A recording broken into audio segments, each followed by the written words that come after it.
Bem, aqui nesse canal a gente já entrou no Aranhaverso inúmeras vezes. Porém, dessa vez a gente vai fazer algo um pouco diferente e entrar no Venomverso, pra ver o dia em que o Justiceiro virou o Venom. Bem, pela segunda vez, né, porque na primeira vez foi aquele What If, que é meio ok, que talvez um dia eu traga um vídeo aqui pro canal, mas hoje a gente vai falar especificamente da segunda vez porque o uniforme é mais da hora. Então bora dar uma olhada em Venomverso, Histórias de Guerra, Justiceiro. A nossa história começa com um Justiceiro abatido e derrotado. O velho Frank Castle travou uma batalha contra o crime por anos, e todo criminoso que o Justiceiro encontrava era punido. Frank Castle tinha travado uma longa batalha contra o crime, porém essa era uma batalha da qual ele estava perdendo. E agora, para que o Justiceiro tenha uma chance de ganhar essa batalha, ele precisará fazer um acordo com o demônio. Wilson Fisk organizou todas as famílias criminosas de Nova York de um jeito nunca antes visto, colocando todo o crime organizado contra apenas um alvo, o Justiceiro, fazendo com que o Frank Castle não conseguisse mais combater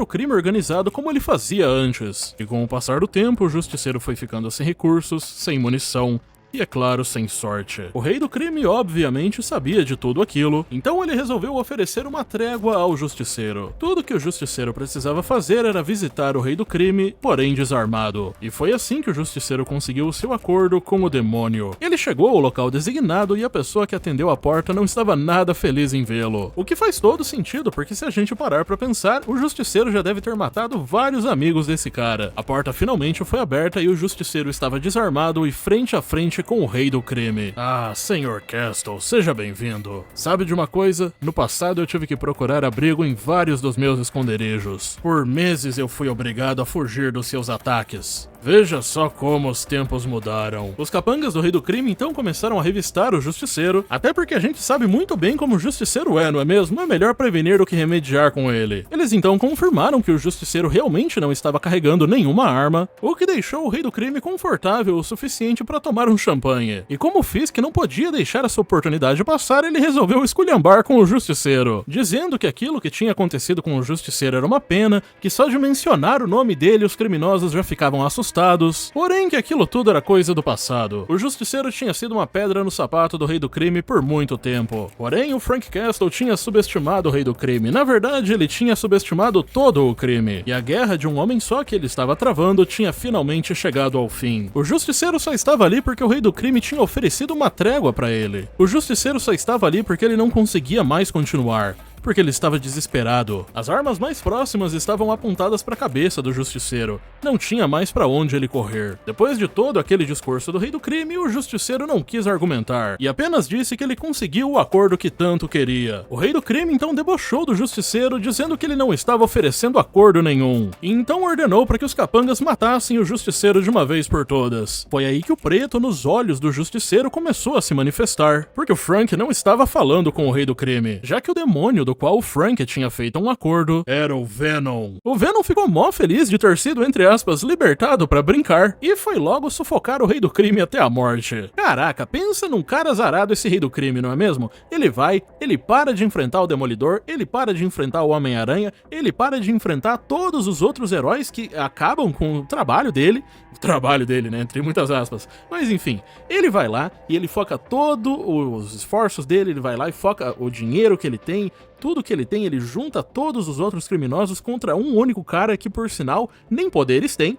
E aí, quando ele finalmente consegue acabar com esse cara, quando esse cara não tem mais arma nenhuma, quando ele finalmente se rende, o maluco vai lá e se junta com o Venom. É até bom que o rei do crime vai ser morto agora, porque pelo menos ele não vai precisar passar por tanta humilhação assim. Você checou pra ver se o Frank não tinha nenhuma arma, porém você esqueceu de procurar por uma. Você esqueceu de procurar pelo Venom. Olha, eu sinceramente acho muito da hora que o Venom não perdeu o senso de humor dele nesse universo. Porque assim, óbvio que ninguém procurou pelo Venom. Em que momento qualquer ser humano iria procurar pelo Venom se ele estivesse procurando por armas? E aí, galera, revistaram ele, viram se o cara não tá armado, tá tudo certo mesmo? Não, chefia, tranquilo, já vi aqui, o cara não tá armado não.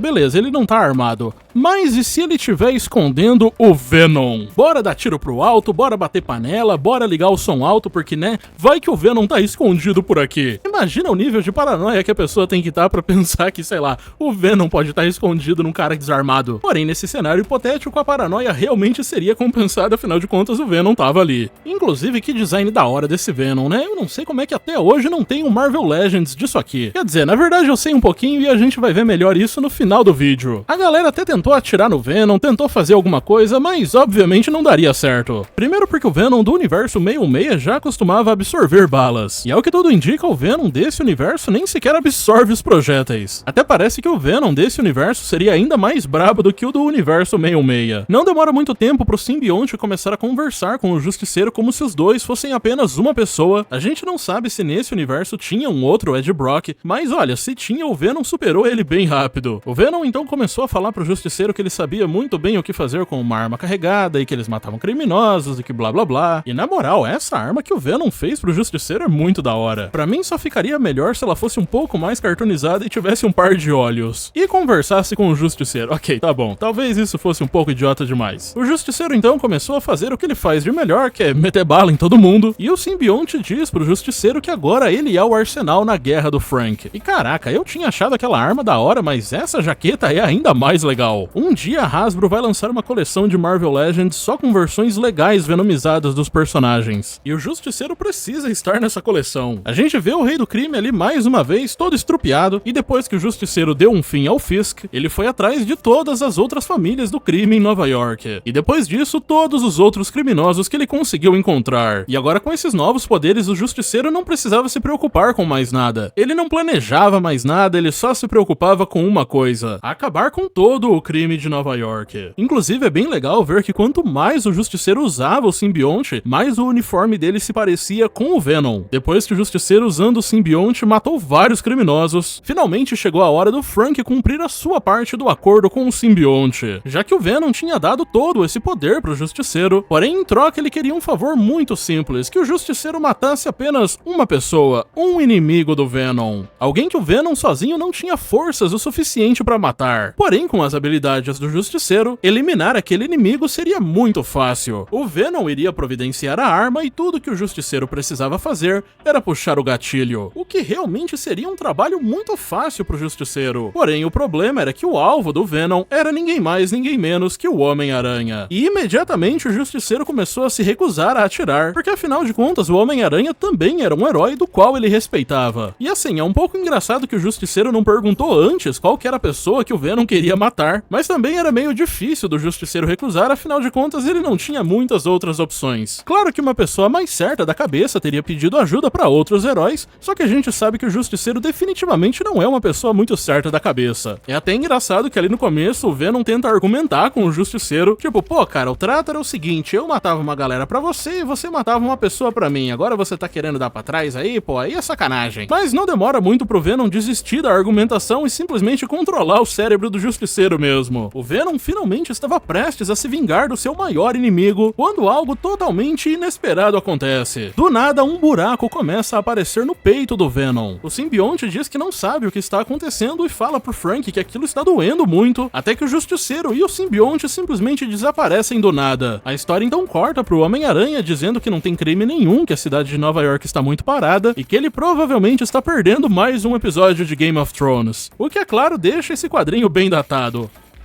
E o pior é que a história simplesmente termina desse jeito. E assim, até que faz sentido, considerando que quem fez essa história provavelmente imaginou que eles iriam poder fazer mais edições. Mas, infelizmente, isso nunca aconteceu. Porém, o que aconteceu com esse Venom aqui? Basicamente, ele foi teleportado pro primeiro arco do Venomverso, onde os Venoms de vários universos diferentes enfrentavam os Poisons. E mesmo que esse Venom Justiceiro fosse uma versão bem legal do simbionte, ele não fez praticamente nada nesse quadrinho. Assim, Bem, na primeira edição até que ele teve um papel bem legal ali enfrentando o Homem-Aranha, e não só ele deu bastante trabalho pro Peter, mas também ele fez com que aquela cena clássica do Homem-Aranha com o simbionte acontecesse mais uma vez. E assim, você pode ter reparado que o Justiceiro tá bem diferente nesse quadrinho, né? Pois é porque aqui ele já é um Poison. Aquela origem do Justiceiro Venom e esse quadrinho foram escritos por pessoas diferentes, e o cara que escreveu esse arco nem se deu ao trabalho de transformar o Justiceiro Venom em um Poison. E se as coisas já não pareciam muito boas pro Justiceiro nessa primeira edição,